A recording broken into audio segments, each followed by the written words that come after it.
முதல் முறையாக பெப்சியோட வரலாற்றில் எல்லா உறுப்பினர்களையும், அதாவது நிர்வாகிகள் மட்டும் இல்லாமல் இது வரைக்கும் பெப்சியும் அந்த சங்க நிர்வாகிகளை அழைச்சி அவங்களுக்கு எக்ஸ்பிளைன் பண்ணுவாங்க, அவங்க போய் உறுப்பினர்களுக்கு பதில் சொல்லுவாங்க. இந்த முறை முதல் முறையாக சம்பந்தப்பட்ட அனைத்து சங்கத்தோட உறுப்பினர்கள் எல்லாருமே சேர்த்து ஏறக்குறைய ஒரு 2000 பேர் இன்னைக்கு கலந்துக்காங்க. அவங்க எல்லாருக்கும் வச்சு என்னென்னலாம் பாதுகாப்பு இருக்கணும், பாதுகாப்புங்கிறது நம்ம உயிர் சம்பந்தப்பட்ட விஷயம்.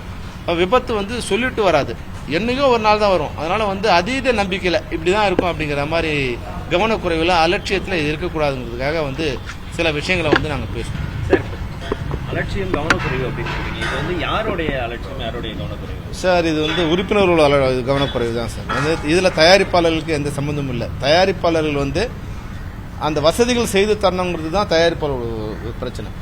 அதுக்கு அப்புறம் நடக்கிற அனைத்து காரணத்துக்கும் ஏதோ ஒரு உறுப்பினர் தான் காரணமாக இருக்கார். இப்போ கடைசியாக நடந்த இதில் கூட அந்த படப்பிடிப்பில் மேலே அந்த கோடாலிருந்து கீழே விழும்போது அந்த கயிறு ஸ்ட்ராங்காக இல்லாமல் அதை அருந்து கீழே விழுந்து இதெல்லாம் செக் பண்ண தயாரிப்பாளரோட வேலை இல்லை. இது சம்மந்தப்பட்ட அசிஸ்டண்ட்டோ இல்லை ஸ்டுடியோ இன்சார்ஜோ இல்லை கோடாவில் ஒர்க் பண்ணுறவங்களோ இதெல்லாம் பண்ணியிருக்கணும். அதனால் இது நாங்கள் யாரையும் ஒருத்தர் குறை சொல்ல விருப்பப்படல. எங்களோட உறுப்பினர்கள் இதில் ஒரு 60-70% அதில் பங்கு இருக்குது, பொறுப்பு இருக்குது. அதனால் தயாரிப்பாளர்கள் மட்டும் இல்லை, எங்கள் உறுப்பினர்களுக்கும் இந்த பாதுகாப்பு விழிப்புணர்வு வரணுங்கிறதுக்காக எல்லாருமே வர வச்சு நான் சொல்லியிருக்கேன். எங்கள் உறுப்பினர்களும் இது காரணம் சார். இதே மாதிரி தயாரிப்பாளர்களுக்கும் பங்கு உண்டு அப்படின்னு சொல்லும்போது ஒரு விஷயம் சொல்லணும்.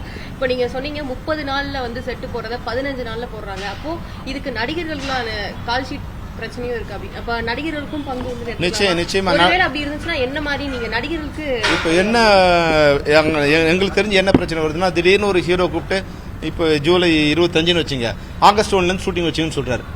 இதெல்லாம் ஒரு 3 மாசத்துக்கு முன்னாடி 6 மாசத்துக்கு முன்னாடி சொல்லி இருந்து அதை ஒரு செட்டு போடணும் வச்சுங்களேன். அது ஒரு 45 நாள் 50 நாள் அந்த செட்டு போக தேவைப்படும். ஏன்னா இன்னைக்கு எல்லாமே பிரம்மாண்டமான செட் ஆயிடுச்சு.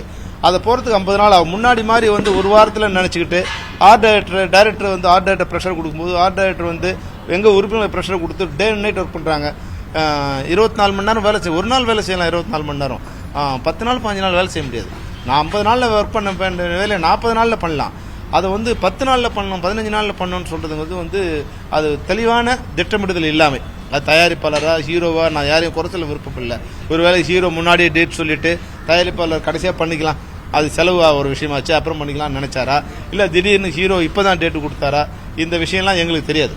அதனால அதில் யார் காரணம் எங்களால் சொல்ல முடியாது. ஆனால் இப்போ எல்லா ஷூட்டிங்குமே எல்லா செட்டுமே கடைசியில் அவசரமாக பெயிண்ட் காயாமல் நீங்கள் எந்த ஷூட்டிங் போனாலும் முதல் நாள் போகும்போது பெயிண்டர் பெயிண்ட் அடிச்சுட்டு இருப்பாங்க. ஏன் அது மாதிரி பண்ணுறீங்கன்னா, சார் இப்போ இன்னும் ஸ்வெட் முடியல சார், ஒரு பக்கம் நீங்கள் அந்த லெஃப்ட்டில் ஷூட் பண்ணுங்க, நாங்கள் ரைட்டில் ஒர்க் பண்ணுறோம், இது மாதிரியான இதெல்லாம் இருக்கக்கூடாது. அது என்னன்னா ஒர்க் பண்ணும்போது கவனக்குறைவு ஏற்படும், அங்கே பாதுகாப்பு சுத்தியில் அடிச்சுட்டு இருப்பாங்க.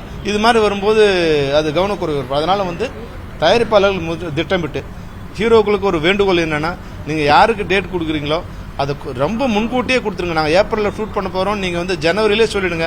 அப்போ அந்த ஜனவரியில் ஒர்க் பண்ண போகிறவங்க எங்கே செட்டா இல்லை அவுட்டோரா எங்கே பண்ணணுங்கிறத அவங்க முதலே பிளான் பண்ணிட்டோம்.